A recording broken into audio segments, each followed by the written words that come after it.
오늘 은혜 받으실 하나님의 말씀은 사도행전 11장 25절에서 30절, 12장 25절 말씀입니다. 다 같이 합독하시겠습니다. 바나바가 사울을 찾으러 다소에 가서 만남에 안디옥에 데리고 와서 둘이 교회에 1년간 모여 있어 큰 무리를 가르쳤고, 제자들이 안디옥에서 비로소 그리스도인이라 일컬음을 받게 되었더라.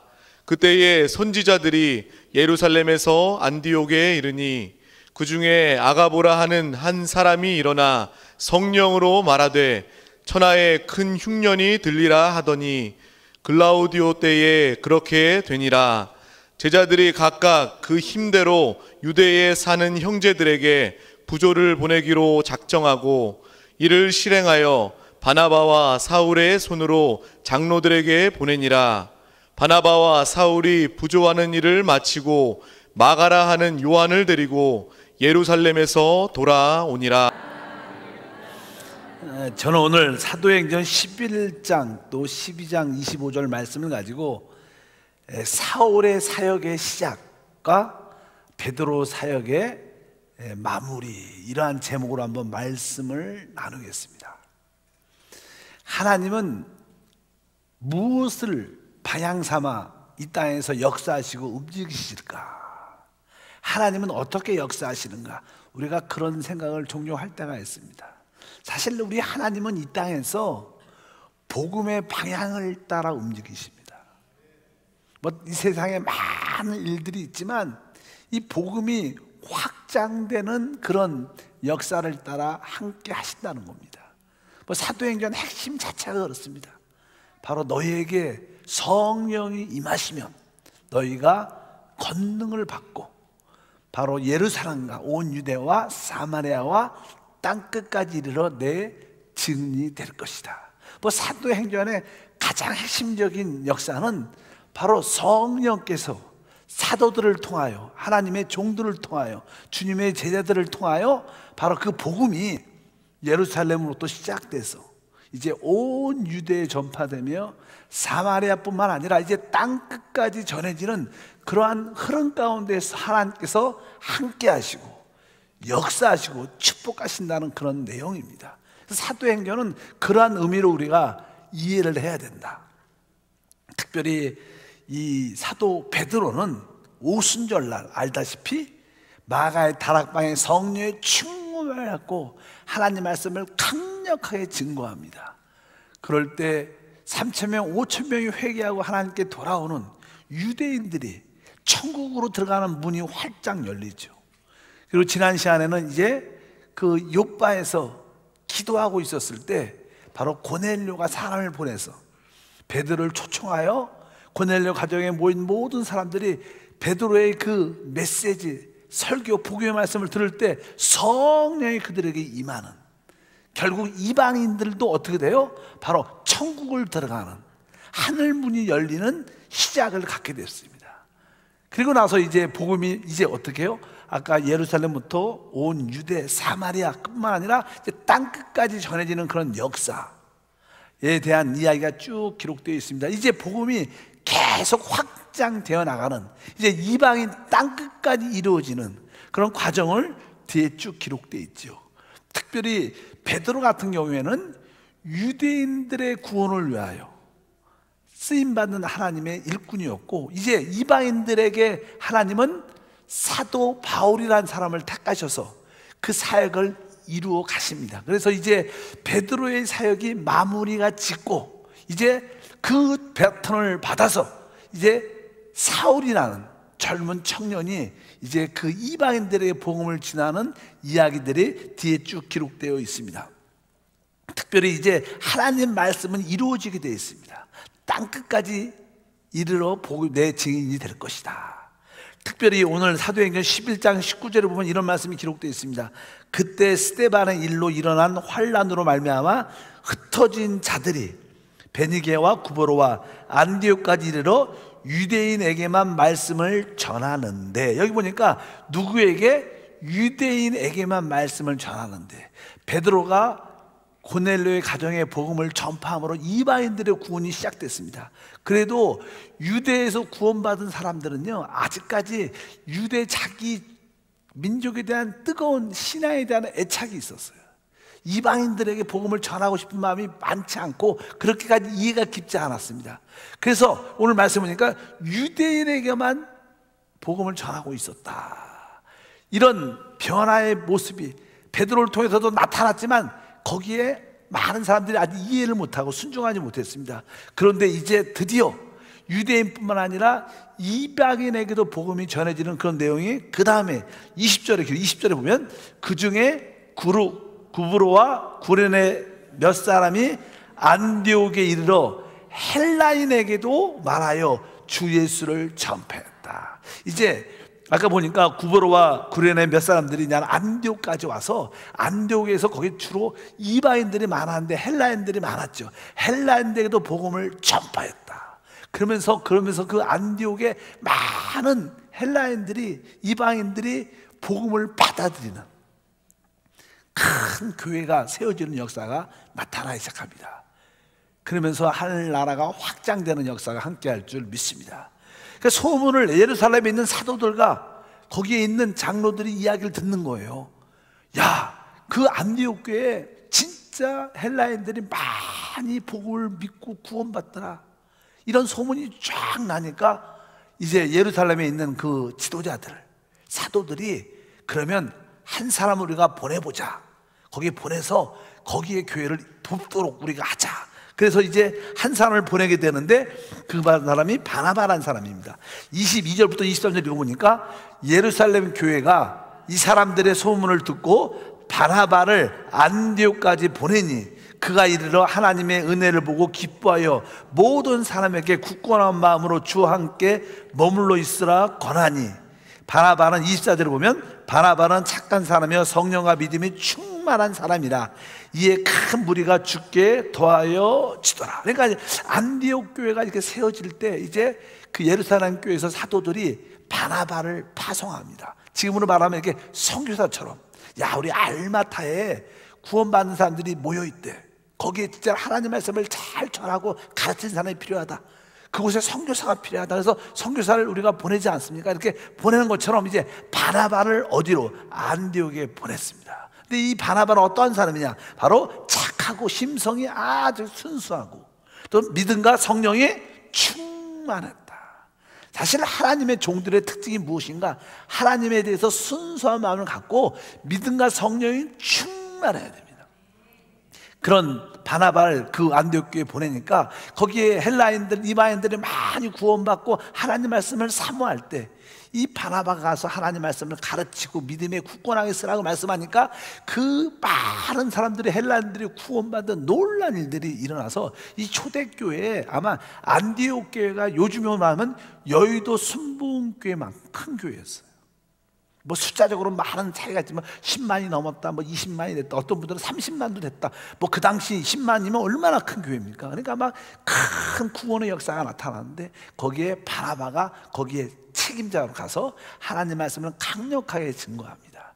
그러면서 이제 이 바나바가 한 또 하나의 중요한 일이 있는데 그 일이 뭐냐면 알다시피 우리가 사울이라는 청년에 대해서 우리가 압니다. 그가 이제 다메섹 도상에서 예수를 만나고 그가 변화가 돼갖고 이제 주님의 전도자가 돼서 그가 아라비아 쪽에 멀리 가서 다소 쪽에 멀리 가서 하나님께 훈련받고 있는 그런 이야기를 많이 들었죠. 야, 그렇게 아주 청년으로 뛰어난 유대교의 열정적인 사람이 이제 회심해서 하나님께 돌아왔대. 이제 예수 복음을 증거하는데 그런 이야기를 많은 사람들이 알고 있습니다. 바나바가 특별히 내가 그 사람 사울을 알지. 내가 우리 데리고 와서 안디옥에서 같이 사역을 해야겠다. 그리고 그를 찾아가서 안디옥 교회로 그 사울이라는 청년을 데리고 옵니다. 성경은 저는 그렇게 말씀을 하죠.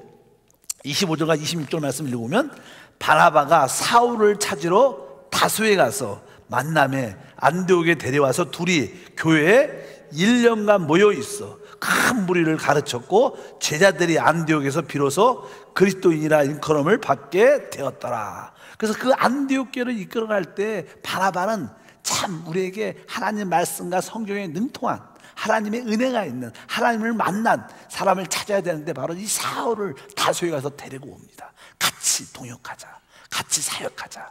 그리고 나서 둘이 오늘 말씀해 보니까 그 교회에 1년간 같이 있으면서 놀라운 말씀을 가르치기 시작하고 많은 사람들이 그의 가르침에 큰 은혜와 축복을 받게 됐다고 말씀합니다. 그때 처음으로 그리스도인, 크리스찬이란 그런 이야기를 듣게 됩니다. 여기 보면 우리 예수님은 그리스도입니다. 근데 여기 보면 그리스도를 믿는 사람을 뭐라 그래요? 그리스도인 이렇게 써있죠. 그리스도인이라 일컬음을 받게 되었더라. 원래냐는 인이라는 뜻은요, 어떤 사람에게 구속됐고 속해 있고 그 사람의 소유된 사람들, 이런 뜻입니다. 옛날에는 어떠한 귀족들이 있어요. 귀족이 어떤 이름이 만약에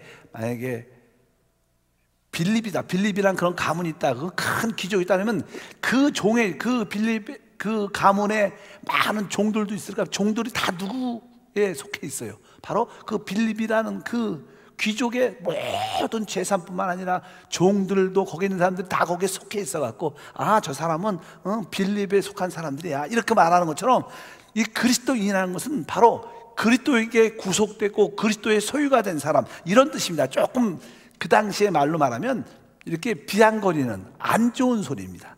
저 사람 그렇지 않냐, 아직 그리스도한테 묻혔고 그리스도한테 붙잡힌 사람이야. 근데 아주 그것을 좋은 뜻이 아니라 좀 부정적인 뜻으로 믿지 않는 사람들이 그렇게 말을 했어요. 왜? 예수 믿는 사람을 딱 보니까 뭔가 다른 거야. 우리의 세상 사람과 다르고 그 가치관도 다르고 오직 만나면 주 예수를 부르고 특별히 세상 사람과 다른 그런 모습이니까 저런 사람들은 그리스도인이야, 이렇게 말을 했다는 거예요. 근데 이것이 이 시대에서는 좋은 뜻으로 우리가 받아들여야 돼요. 이 그리스도인이라는 것은 어떤 사람입니까? 그리스도를 영접하고 그리스도를 소유하고 그분의 생명과 본성을 갖고 그분을 사는 사람들, 그분을 위하는 사람들을 크리스찬이라고 말합니다. 우리는 그러한 간증이 있어야 돼요. 표시가 나야 된다는 거예요. 세상 사람들이 볼 때 여러분들에게 표시가 있어야 돼. 저 사람 크리스찬이야, 이런 것이 세상 사람들 우리를 좀 비방하는 투로 말하지만 그것은 영광스러운 이름이에요. 여러분, 그런 이름을 들을 때마다 부끄러워하지 마시고, 맞아, 나는 주님께 속한 사람이다, 난 주님을 사랑하는 사람이다, 주님이 바로 내 하나님이시다, 이렇게 말할 수 있는 참된 그리스도인, 크리스찬이 되기를 주님으로 축복합니다. 이제 이런 가운데 아까 말씀에서 읽었던 것처럼 어떤 선지자가, 아가보라는 선지자가 예언을 하는데 그 지역에, 유대 지역에 큰 흉년이 임할 것이다. 실제로 그 예언이 맞아서 그 예루살렘 주변의 전체적인 지역에 큰 흉년이 임해갖고 너무나 어려우니까 생활과 많은 생필품들, 물질들이 부족하게 됐습니다. 그 소문을 듣다 보니까 예루살렘 교회에 세워진 예루살렘 교회도 너무나 경제적으로 많은 성도가 힘들어하고 고통 가운데 있다는 이야기를 듣게 돼요. 이 안디옥 교회가 그러면 우리가 그 예루살렘 교회에 구제 선교헌금을 보내자. 우리가 헌금해서, 작정해서 헌금을 해서 그 구제 헌금을 바로 우리 예루살렘에 보내자, 이렇게 결정을 해서 이제 많은 성도들이 작정하고 그 구제 헌금을 모으죠. 여기 부조라고 썼지만 구제 헌금을 말하죠. 그래서 여기 29절과 3절에 보니까 제자들이 각각 그 심대로 유대에 사는 형제들에게 부조를 보내기로 작정하고 이를 실행하여 누구와? 바나바와 사울의 손으로 장로들에게 보내니라. 여기 보면 장로라는 단어가 전부터 말씀, 여기서 말하는 이 성경에 나오는 장로는요, 현재 그 교회의 영적 인도자, 목사를, 이 시대로 말하는 목사를 보통 말합니다. 그래서 나는 장로라는 단어가 이 시대에 있는 장로하고 많이 좀 변화가 있죠. 그러니까 이 사도 베드로 같은 경우는 이렇게 말하죠. 나 사도, 나 장로는 이렇게 말합니다. 그러니까 12사도였던 베드로나 야고보나 그런 사람들을 그 당시에 성경적인 용어는 뭐예요? 장로입니다. 그리고 일반적인 성도들을 봉사하는 사람들을 집사라 그래서 교회의 직분은 딱, 사실 성경적으로는 딱 두 개가 있어요. 하나는 뭐예요? 장로, 사역자죠. 교회를 이끌어가는 영적인 인도자들과 또 성도들, 집사, 그다음에 일반적인 성도, 이런 단어가 있습니다. 여러분과 항상 장로는 그런 뜻을 말씀합니다. 그래서 교회 그 사도들에게 이제 그 구제 헌금을 보내는데 누구하고? 바나바와 사울이라는 사람을 보내서 이 사울이 이제 전체적인 한 흐름에 속해지는 그 큰 하나님의 선교 사역에 동참하는 그런 은혜에 참여하는 축복을 받게 되는 줄 믿습니다. 그래서 이 바나바가 아주 참 좋은 일을 하죠. 왜? 사울이란 그 하나님의 종을 그 교회 안으로, 큰 사역 안으로 이끌어서 그가 사역할 수 있도록 하나님의 길을 열어주는 놀라운 역사가 함께할 줄 믿습니다. 그래서 여기에 바나바와 이 사울이 예루살렘에 구제 헌금을 가지고 올라가서 그 교회를 돕는 그런 일을 했다, 이런 말씀이 쭉 기록되어 있습니다. 그러면서 이제 무엇이 나타나냐? 바로 이 사울의 사역이 시작되는 거예요. 아까 복음은 예루살렘, 뭐 온 유대, 그 다음에 사마리아, 그리고 땅끝까지 이방인까지 증거되는데, 이방인의 모든 사역은 바로 사도 바울, 사울을 통해서 하나님이 이루십니다. 그래서 하나님께서는 하나님의 종을 계속 준비시켰어요. 스데반의 순교를 통해서 사울이 죽이는 사람들의 옷을 보게 하고 그 순교하는 장면을 보게 하죠. 그리고 그가 아주 강한 마음을 가지고 안디옥에 있는 성도들을 잡으러 갈 때 주님이 직접 그를 만납니다. 그래서 그가 눈이 멀고 보지 못하는 가운데 이제 그가 금식하면서 있을 때 하나님은 아나니아라는 사람을 보내서 그의 눈을 뜨게 하고 성령의 충만함을 갖게 해서 예수를 알게 하는 그런 말씀이 기록되어 있습니다. 그리고 나서 바나바를 통해서 그가 어떻게 교회 사역 안에, 복음 사역 안에 들어올 수 있도록 또 그를 이끌어 주셨어요. 그러면서 그는, 이 사울은 큰 하나의 흐름 가운데 있도록, 사실 성경에 보면요, 사도행전은 한 흐름을 말합니다. 예루살렘의 교회에서부터 흘러나오는 그 생명의 사역이 한 흐름입니다. 그래서 아까 말씀한 것처럼 거기에 베드로, 요한, 많은 사역자, 야고보들이 사역을 해갖고 그 복음이 온 땅에 전파되는데, 거기서 여기는 다른 흐름이 두 가지, 세 가지가 있는 게 아니라 한 흐름이 있는 거예요. 그래서 아까 말씀드린 것처럼 하나님께서 바로 사도들을 통하여 바나바를 안디옥에 보내고, 어디에서? 예루살렘 교회가 안디옥에 보내고, 이 바나바는 사울을 다시 데리고 어디? 부조하러, 구제연금을 드리러 예루살렘에 같이 올라가게 돼서, 그러니까 이 사울 사역이 다르고 베드로 사역이 다르고 그런 게 아닙니다. 하나님에는 큰 하나의 흐름을 가지고 있습니다. 믿으시면 아멘. 하나님 복음의 흐름, 생명의 흐름이 예루살렘부터 하나의 흐름을 갖고 있는데, 진정한 축복은 우리가 그 흐름을 타야 된다는 거예요. 우리가 독자적으로 나가서는 안 될 것이다. 성경에 뭐 이 베드로뿐만 아니라 사울뿐만 아니라 많은 자들이 복음을 전했겠죠. 많은 교회가 세워졌지만 이것이 영적으로 한 흐름 안에 있는 것이 참 중요하다. 그런 것을 바로 오늘 성경은 우리에게 보여주고 있는 것을 여러분들이 기억해야 될 줄 믿습니다. 여러분들이 우리 여의도 순복음교회에서 한번 시작을 했으면 끝까지 여의도 조영기 목사님의 그 흐름 안에 우리가 지속적으로 남아서 그것을 지키면서 복음을 확산시키면서 순복음교회를 세워나가면서 하나님 일을 하는 게 합당하다. 이것을 여러분들이 기억해야 될 줄 믿습니다. 근데 나는 여기 보면 한 흐름이라고 말하죠. 그리고 나서 이제 오늘 여기 보면 11장 이야기가 쭉 기록되어 있는데, 이제 11장이 끝나면 12장에는 어떤 삽입된 말씀이 기록되어 있습니다. 원래는 11장하고 12장 맨 끝에부터 이제 이 말씀이 연이어져 있어요. 원래는. 왜냐하면 이제는 베드로의 사역이 끝나갑니다. 그리고 누구 사역이? 사도 바울의 사역이 시작되는 가운데, 어떤 그 과도기 가운데 있었을 때 이제 12장에서 베드로의 이야기가 기록되고 13장부터는 더 이상 베드로의 이야기가 안 나와요. 왜? 이제 사역의 흐름 가운데 유대인의 사역이 어느 정도 마무리됐고, 이방인에게 전하는 모든 사역은 누구? 사도 바울을 통해서 나타냈기 때문에 사도 바울과 그 사역자들에 대한 사역이 쭉 나오지, 12장 이후에는 베드로 이름이 한 번도 언급되어 있지 않습니다. 우리는 어찌하든지 그 하나의 흐름 안에 있는 것이 중요하다. 그리고 아까 처음에 안디옥 교회는 누가 책임자였어요? 처음에는 바나바가 책임자였어요. 그런데 나중에 보면요, 바나바하고 이 사울이 전도여행을 1차 전도여행을 선교여행을 갔다 옵니다. 그리고 나서 다시 한번 안디옥 교회를 돌보고 있다가 우리가 다시 교회를 세운 교회를 다시 한번 또 가자 그래갖고 2차 선교여행을 떠날 때 서로 다툽니다. 서로 다퉈요. 왜? 나는 실라를 데려가고 싶고 또 이게 바나바는 나는 자기 조카인 마가를 데려가고 싶은 마음이 있어요. 근데 서로 갈등이 생겨서 싸웁니다. 성경은 거기에 대해서 아주 재밌게 써놨어요. 한번 좀 읽어볼 만한 것 같아요. 사도행전 15장에 보면요, 바나바와 그렇게 사울이 영적으로 형제요 좋은 사역자인데도 종종 이렇게 갈등의 문제가 생기는 것을 볼 수 있어요. 한번 15장 35절부터 40절은 다 같이 한번 읽어보면, 바울과 바나바는 안디옥에 유하며 수도한 다른 사람들과 함께 주의 말씀을 가르치며 전파하니라.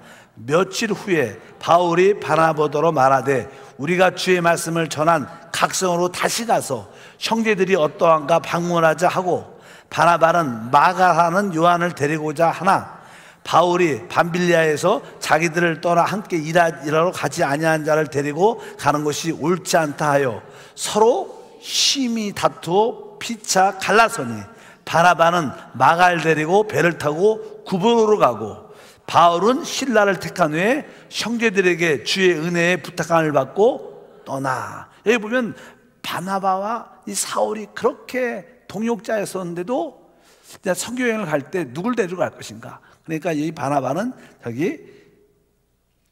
여기 보니까 마가라는 요한을 데리고 가자. 근데 이 요한이 1차 선교 여행 때 막 가다가 너무 힘들고 어려우니까 도중에 포기하고 돌아가 버렸어요. 그러니까 이 바울이 조금 저렇게 좀 힘들다고 포기하고 돌아가 아주 괘씸한 데 이런 마음을 가지고 있었어요. 근데 나는 바나바가 잠깐만 이 마가를 데리고 가자 그러니까, 저런 사람 데리고 가면 안 돼. 또 힘들다고 도망갈 사람도 데리고 갈 필요 없어. 아예 깨끗하고 신실한 신라를 데리고 가자. 그러니까 아니다. 바나바는 누굴 데리고 가요? 마가를 데리고 가자. 막 잠깐 말하는 거. 근데 신라는 안 된다. 아니 우리 바울은 안 된다 그러면서 신라를 데려가는 그래서 서로 그것이 안 맞았고, 오늘 성경 뭐라고 써서 서로 심히 다투어 갈라섰다는 거예요. 우리들도 봉사할 때 이런 얘기가 많죠. 그런데 여기 보면 이 바나바는 바로 마가를 데리고 어디 갔어요? 구브로로 갔다 이렇게 써 있고, 40절에 보면 바울은 뭐라고 써 있어요? 글씨 좀 보여주세요. 성경. 바울은 신라를 택한 후에 뭐라고 했어요? 형제들에게 주의 은혜의 부탁을 받고 떠났다. 그러니까 여기에 뭐 형제들에게 주의 은혜의 부탁을 받다는 거, 그러니까 교회 안에서 축복을 받고 갔다는 거예요. 그러니까 조금은 바나바는 독자적으로 그냥 마가를 데리고 자기 뜻대로 간 거예요. 그러나 이 사도 바울은 신라를 데리고 교회 안에서 축복을 받고 갔다는 거예요. 여기서 두 사람 얘기가 나오는데, 그리고 나서 다시는 바나바 이름이 안 나와요, 성경에. 아까도 12장 끝까지 나오고 베드로 이름이 한 번도 안 나옵니다. 또 여기서도 이 사건 이후로 다시는 바나바라는 이름이 거론이 안 돼요. 왜? 바나바도 나름대로 사역을 많이 했겠죠. 그러나 성경은 이 한 흐름을 강조합니다. 예루살렘부터 시작된 그 하나의 큰 흐름을 벗어나지 않아야 된다는 그러한 뜻을 우리에게 보여주는 것입니다. 우리 하나님께서는 생명의 한 흐름을 갖고 있어요. 하나님 보좌에서 흐르는 생명수의 그 흐름은 한 곳으로 계속 흐릅니다. 우리가 그 흐름을 사모하는 마음을 가져야 돼요. 내가 조금 다른 사람들과 안 맞다고 당을 짓고 벗어나서 난 따라가겠어, 이런 것들이 합당치 않다는 겁니다. 뭐 그것이 나쁘다고 말할 수 없지만, 그러나 그것은 영적인 사망을 포함한다는 것을 이해를 하셔야 돼요. 아까 바나바는 독자적으로 선교를 떠난 것이고, 그러나 사도 바울과 이 신라는 교회의 축복을 받고 떠난 거예요. 여러분들이 무엇을 하더라도 어떻게 해야 돼요? 교회의 축복을 받고 떠나야 돼요. 종종 선교사로 갈 때도 어떤 분들은 조금 차이가 있지만, 그렇게 말하면 안 될 수도 있겠지만, 개인적으로 혼자 자기가 뭐 몇 사람 도움받고 내가 선교하겠다, 독자적으로 그렇게 하는 사람도 많이 있어요. 그러나 참된 사역을 오랫동안 하려면 교회의 축복을 받고 교회 안에서 떠나는 것이 축복인 것을 기억하십니다. 여러분들 모든 것도 마찬가지입니다. 모든 일을 교회 형제들 성도들의 축복을 받고 모든 것을 해간다면 하나님 영광과 축복이 우리 가운데 함께할 줄 믿습니다. 이제 여기에서 아까 우리가 하나님 말씀을 읽었는데 11장 29절과 30절을 보면 다시 한번 읽어볼까요? 제자들이 각각 그 심대로 유대에 사는 형제들에게 부조를 보내기로 작정하고 이를 실행하여 바나바 사울의 손으로 장로들에게 보낸다. 이렇게 어떻게 예루살렘에 올라가서 예루살렘 교회 그 어려운 교회들에게 구제연금을 보내주면서 그들을 위로하고 그들에게 힘을 줍니다. 그리고 나서냐는 이 30절 말씀, 이를 실행하여 바나바 사울의 손으로 장로들에게 보낸다. 그리고 나서는 12장에 보면 12장에 오늘 아까 읽었죠. 25절에 보면 이렇게 써 있어요. 바나바와 사울이 부조안을 마치고 마가라 하는 요한을 데리고 예루살렘에서 다시 안디옥으로 어떻게 돌아오니라. 그러니까 원래 30절, 아까 11장 30절 다음에 오늘 12장 25절로 연결되는 거예요. 사실이에요. 그냥 이어지는데 거기에 중간에 12장에는 삽입구가 있다는 거예요. 삽입구가 있는 거예요. 원래는 여기 11장 3절부터 12장 25절로 직접 연결돼야 되는데 여기에 어떤 삽입한, 근데 그 12장의 내용이 뭐냐면 베드로가 이제 감옥에 갇혀서 성도들의 간절한 기도를 통해서 그가 그 감옥에서 풀려나는 놀라운 기적 같은 이야기를 거기에 쭉 기록되어 있습니다.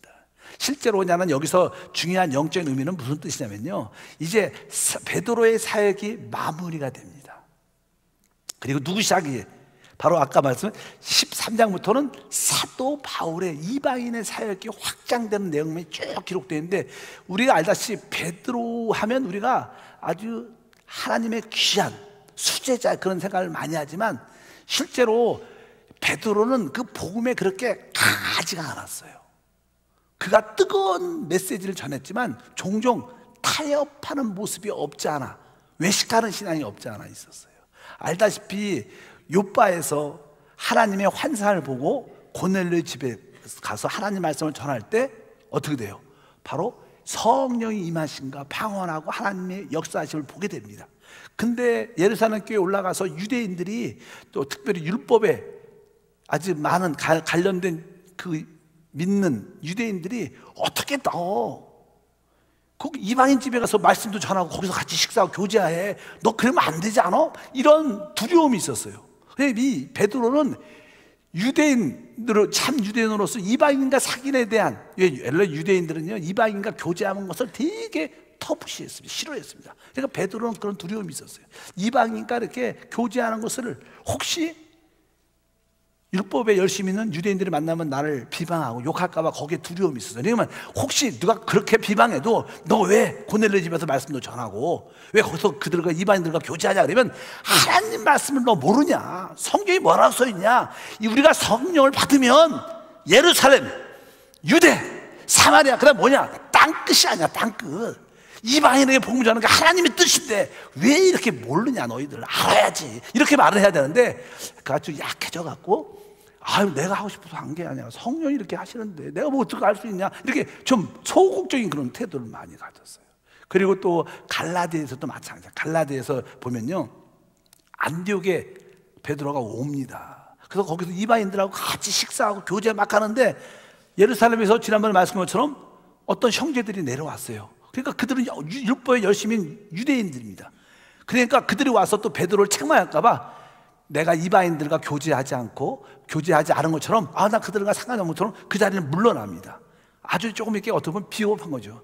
나는 잘못 안 했어. 종종 어떤 일을 하다가 보면 뭐 일이 좀 뭐 잘못되고 남자가 책망받을까 일을 자신이 않게 못하는 그러한 소극적인 태도를 갖는 우리의 모습들이 있는 것처럼 베드로에도 이 복음에 단단하지 못한 모습이 있었어요. 그래서 만약에 이 11장에서 그냥 13장으로 그냥 넘어가 버리면 베드로에 대한 영적인 인식이, 성경을 깊이 아는 사람들은 베드로가 조금 너무나 소극적이고 복음에 조금 신실하지 않은 것 같아, 이렇게 부정적인 생각을 갖죠. 근데 이 성경을, 사도행전을 쓴 누가는 사실 이 베드로의 어떠한 통역자였어요. 그렇기 때문에 이 성령에 계시돼서 베드로의 마무리를 잘 해주는 거예요. 더 이상 베드로의 마지막 사역이 부각되게, 이 사람이 신실한 하나님의 종이었다. 이분이 아주 적극적인 신실한 믿음의 사람이었다는 것을 보여주기 위해서 12장이 삽입되어 있는 거예요. 이것이 뭐 다르다는 뜻이 아니라 성령께서 쓰셨죠. 믿으시면 아멘. 그가 그냥 감옥에 갇힐 때 바로 하나님의 천사가 그를 놀랍게 구원하시면서 그를 이렇게 영웅처럼 만들어주는 기적적인 역사를 여기다 삽입을 쭉 해놨습니다. 그래서 이 베드로의 이야기가 12장에 나오는 주된 이 얘기는 다른 것이 아니라 베드로에 대한 우리가 적극적인 생각을 가져야 된다. 저도 종종 그냥 사역을 하면서 이제 저도 그냥 선교지에서도 그렇고 이렇게 한세에서도 그렇고 뭐 이게 교회를 쭉 하다 보면 이제 같이 동역했던 우리 목회자들, 사역자들 아주 이렇게 부족한 사람도 있고 또 조금은 문제가 있어갖고 교회를 나는 떠나고 다른 데로 가야 될 그런 분들도 있죠. 바꿀 수밖에 없는 상황이 있을 때 참 이렇게 슬프게 안 좋게 이미지로 바뀌면 되게 안 좋은 거죠. 그래서 어쩌든지 그도 충성했죠. 우리가 하나님 앞에서 그를 마무리를 잘 저어주는 그런 모습도 우리에게 필요한 거예요. 왜? 그래도 하나님이 그분을 쓰신 겁니다. 우리가 그의 뒷모습이 마지막 부분이 조금 신앙적으로 약하고 타협적인 모습이 있어도 지금까지 하나님께서 그를 붙잡아 주셨고 위로해 주셨고 사용하셨어요. 우리는 우리의 선배들, 우리의 후배들이 어떤 사역을 봉사를 마무리 질 때 그를 잘 아름답게 끝내주는 은혜가 필요하다. 아마 그래서 아마 베드로에 대한 이야기가 기록되어 있다고 믿습니다. 그래서 우리는 그런 걸 통해서 서로 이런 의미를 가져야 될 것이다. 특별히 사도행전 12장에 이 베드로에 대한 이야기가 기록된 이유는 아까 말씀한 것처럼 바로 베드로에 대해서 소극적인 것보다 적극적으로 하나님께 쓰임받는 사람인 것을 우리가 알아야 된다. 이런 뜻으로 12장에 삽입된 것을 여러분들이 기억하시길 바랍니다. 또 하나는 12장 1절과 2절에 보면 이런 말씀이 기록되어 있어요. 그때 헤롯의 왕이 손을 들어 교회 중에 몇 사람을 해하려 하여 요한의 형제 야고보를 칼로 죽이니. 야고보가 아니면 어떻게 순교하는 그런 이야기가 기록되어 있죠. 여기 보면 헤롯의 왕이 손을 들어 교회 중에 몇 사람을 해하려 하여. 그러니까 원래 이 교회의 핍박, 사도들에 대한 핍박은 누구한테? 유대 종교자들한테 핍박이 계속 왔었습니다. 그런데 여기서 12장에 보면 또 하나 교회를 핍박하는 첫 번째 요소는 종교인들이에요. 유대 종교인들. 이런들이 참된 신앙인을 핍박을 한다는 것을 우리에게 그동안 보여줬는데 여기 두 번째는 뭐예요? 헤로드 왕이. 이것은 뭐예요? 이제 나라 정치적인 영향으로 교회를 핍박한다는 거예요. 이 시대도 마찬가지예요. 여러분 우리는 그것을 분명히 알아야 돼요. 우리를 핍박하는 사람들은 종교적인 사람들이 우리를 핍박할 뿐만 아니라 한편적으로 정치에서 자꾸만 교회의 성장과 부흥을 방해하는. 뭐 우리나라도 조금 보면 이제는 요즘에는 그냥 종교세라고 그냥 지금은 우리도 다 시행을 하지만 종교세를 내라. 우리 모든 교육자 주의 종들도 그동안은 우리 여의도 순복음교회 같은 경우에는 원래부터 교회가 크니까 우리 목사도 세금을 다 냈어요. 원래 조영희 목사님이 그렇게 시작했어요. 우리는 순복음 원래 내요. 세금을 모든 이렇게 사례를 받는다는 거기에 세금을 내는데 일반적으로 장로교 목사, 장로교회는 원래 안 냅니다. 왜? 종교인이고 종교인은 세금을 낼 의무가 없는 거예요. 그리고 성도들이 다 세금 낸 돈을 가지고 헌금을 하죠. 여러분들이 월급 받을 때 다 세금 내고 받죠. 그러니까 또 이중과세를 하면 안 된다. 여러 가지 의미가 있죠. 또 이제 성직자니까 세금을 낼 의미가 없죠. 그런데 장로교나 다른 교단은 원래 세금을 안 내요. 목사들도. 근데 우리 순복음은 내요. 그래서 이제는 계속 거기에 대한 문제가 계속 딜레이가 됐다가 올해부터 그것이 시작됐죠. 정교에서 어떤 대통령도 그렇게 안 했어요. 근데 이번 대통령은 모든 교회 성직자들도 다 세금을 내라.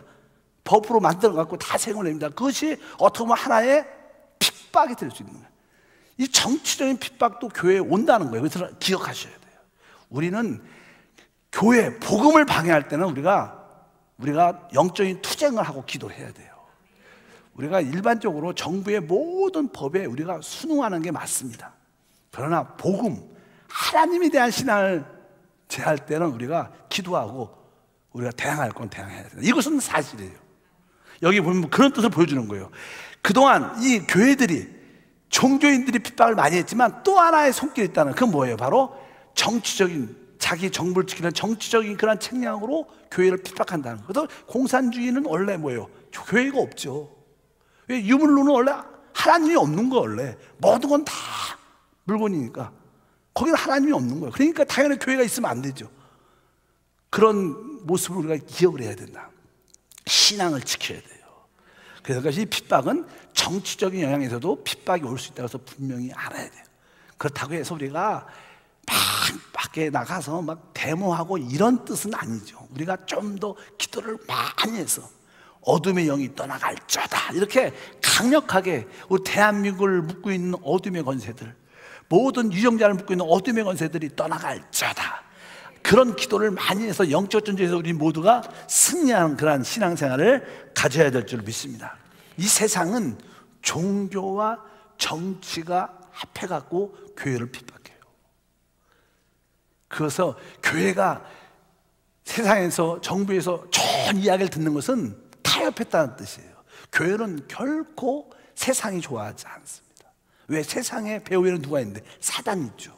사단이 교회를 절대로 좋아하지 않습니다. 그래서 교회가 모아서 교회, 정부의 사람들한테 좋은 인상을 받아야 된다, 많은 사람들은 그런 꿈을 꿔요. 그렇지 않습니다. 교회는 서양 사람들이 잘해도 욕하고 못하면 더 욕하고 연락 그런 거예요. 그런 것을 여러분들이 알고 있어야 됩니다. 그래서 우리는 세상에 살지만 세상에 속하지 않는 그런 믿음의 사람인 것을 우리가 알아야 될 줄 믿습니다. 결국 하나님께서는 이 세상의 왕들을 심판하시게요. 베드로를 죽이려고 감옥에 집어넣었어요, 그 헤로드 왕이. 근데 성경에 맨 뒤에 보면 이렇게 말씀합니다. 우리가 그냥 사도행전 12장 5절에 보면, 이에 베드로는 옥에 갇혔고 교회는 그를 위하여 간절히 하나님께 기도하더라. 그래서 이제 베드로가 교회의 기도를 통하여 그 감옥에서 풀려나는, 기적적으로 풀려나는, 착고가 풀려나고 창이, 감옥 창살이 열리면서 거기서 빠져나와, 기적적으로 빠져나와. 헤롯이 내일 죽이려고 하는데 그 전날 하나님의 천사가 그를 풀어준 거예요. 그래서 왕이 베드로를 죽이려고, 순교시키려고, 야고보도 죽였으니까 베드로만 죽이면 아직 그 왕으로서 당당한 그런 모습을 가질 텐데, 베드로를 감옥에 가봤더니 사라진 거예요. 어떻게 됐는가? 하나님께서 베드로를 기적적으로, 역사적으로 그를 아주 영웅처럼 살려주셨어요. 근데 성경에 맨 끝에 보면 이런 말씀이 기록되어 있습니다. 12장이죠. 12장 마지막에 23절과 24절을 읽어보면, 헤롯이 영광을 하나님께 돌리지 아니하므로 주의 사자가 고치니 벌레에게 먹혀 죽으니라. 하나님의 말씀은 흥하여 더하더라. 그러니까 이 세계, 이 세상의 이 정치가 하나님의 종 베드로를 죽이려고 역사했지만 결국 뭐예요? 베드로는 살았습니다. 하나님의 능력으로. 근데 대신 누가 죽었어요? 이 헤롯이 벌레가 먹혀서, 벌레한테 먹게 하고 죽었다는 거예요. 그러나 그러면서 하나님의 말씀은 점점점 흥황해진다. 이것이 하나님의 역사입니다. 이 세상은 다 지나갑니다. 대통령도 지나가고 나라도 다 바뀌지만 복음은 정정하게 살아있는 거예요. 역사적으로 많은 나라가 세워져, 많은 나라가 무너지죠. 우리가 많이 배우지 않았습니까? 뭐 헬라도 무너졌고 로마도 무너졌고 많은 나라들이 세워졌다 무너지지만, 그래도 나라는 사라져도, 어떤 지도자 대통령들은 사라져도, 왕은 사라져도 누구는, 복음은 영원한 거예요. 오늘 말씀에 그러죠. 하나님 말씀은 흥하여 더하더라.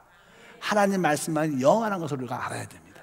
그러니까 우리가 종종 종교적인 핍박이 와도, 정치적인 핍박이 와도 우리는 흔들리지 말고 하나님 말씀을 잡고 끝까지 이 복음을 땅끝까지 증거하는 사명을 우리 모두가 감당해야 될 줄 믿습니다. 그러면서 이제 하나님께서는 이 베드로의 마지막 사역을 마무리를 이렇게 이쁘게 잘 해주시고, 그 다음에 이제 사도 바울의 사역을 새롭게 시작하는, 그래서 아까 말씀에 거기서 그냥 예루살렘으로 돌아와서 이제 그 앞에 처음에는 여러 가지 이름이, 사울이라는 이름이 나중에 나옵니다. 바나바 누구 이렇게 나오는데, 그 다음부터는 이제는 사울의 이름이 첫 번째 거론되면서 그 안디옥 교회 최고의 인도자로서 이 이방인의 모든 교회를 세워나가는데 그가 주도적인 역할을 하면서 그의 이방인 사역이 시작되는 이야기가 다음 13장부터 시작된 것을 믿으시길 바랍니다.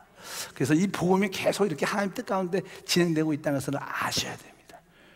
그리고 아까 말씀드린 우리는 하나의 큰 흐름 안에 있는 것이 참 중요하다. 그 흐름 안에서 벗어나면 우리가 영적으로 혹은 또 실제로 죽진 않겠지만 하나님의 축복은 벗어날 수밖에 없다는 거예요. 그래서 아까 말씀드린 것처럼 바로 바나바 같은 경우에도 그 하나의 흐름에서 벗어나니까 그 이름이 다시는 기록되지 않습니다. 베드로도 마찬가지고 어쩌든지 이 하나님의 성령이 흘러가는 복음의 역사 흘러가는 그 흐름에 우리가 탁 타야 돼요. 교회도 보면 제가 해보니까요, 이 성령이 이 세상에 이게 복음이 불죠. 유럽을 통해서 또 이렇게 미국 남미를 통해서 또 그것이 다시 아시아를 통해서 또 예루살렘으로 백도 예루살렘 아시아로 갈 때 그 성령의 전도 바람이 불 때 그 흐름 가운데서 교회하면 교회도 잘 돼요. 근데 거꾸로 방향이 잘못된 대로 뒤로 가면 교회가 해도 잘 안 되고 안 된다는 것보다는 잘 그렇게 성령의 역사보다 왜 성령이 가는 대로 같이 가야 돼. 그래서 이 중앙아시아는 마지막 때 하나님이 사용하시는 곳이에요. 중앙아시아도 조금만 더 나가면 어디 나와요? 예루살렘이 나와요. 믿으시면 아멘. 그래서 제가 옛날에 들었던 말씀 중에 하나님께서 이 복음의 완성, 이 결국 예루살렘을 시작해서 복음이 다시 예루살렘으로 돌아가야 되는 거예요. 그럴 때 우리 하나님은 이 두 가지 허들을 넘어야 된다 그런 말을 해요. 하나는 바로 불교라는 허들을 넘어야 되고, 얼마나 이 아시아의 불교가 가득합니까? 또 하나는 이슬람이라는 허들을 넘어야 된다. 이 두 허들을 넘어야 어딜 도착해요? 예루살렘으로 도착해서 이 세 세계가 마무리 짓는 하나님의 뜻이 이루어진 역사가 나는데, 그런데 바로 우리가 전하는 한 지역은 어디예요? 지금 중앙아시아는 바로 이슬람 허들을 우리가 넘어가려고 기도하고 준비하는 그런 지역입니다. 어차피 여러분 모든 한세 성도들이 그러한 관심을 갖고 하나님, 이 불교의 허들과 이슬람의 허들을 넘어 하나님의 이 놀라운 복음이 다시 원치 예루살렘으로 돌아가 하나님의 나라가 세워진 역사를 보게 도와 주시옵소서. 그런 기도를 많이 하길 주님은 축복합니다. 기도하겠습니다. 하나님 아버지 진심으로 감사합니다. 다시 한번 하나님의 움직이심, 역사하심의 방향을 다시 한번 우리가 보게 도와주시고, 이제 그 복음의 역사가 이제 예루살렘과 온 유대야 사마리아를 넘어서 이제 이방인 땅끝까지 증거되며 그 복음이 이제 유럽으로 시작해서 저 북미 남미로 시작해서 아시아로 돌아와 다시 한번 중앙아시아를 거쳐 예루살렘에 돌아간 그런 가정 가운데 있음을 믿습니다. 우리가 그 하나의 큰 흐름에 동참하여 기도하고 복음을 전하고 하나님 교회를 세워나가고 말미암아 하나님의 영광에 참여한 우리 모두가 되게 도와주시고 믿음과 성령으로 충만하여 다시 한번 사람을 살리고 영광 돌리는 우리 모두가 될 수 있도록 은혜를 베풀어 주옵소서. 주 예수 이름으로 기도함.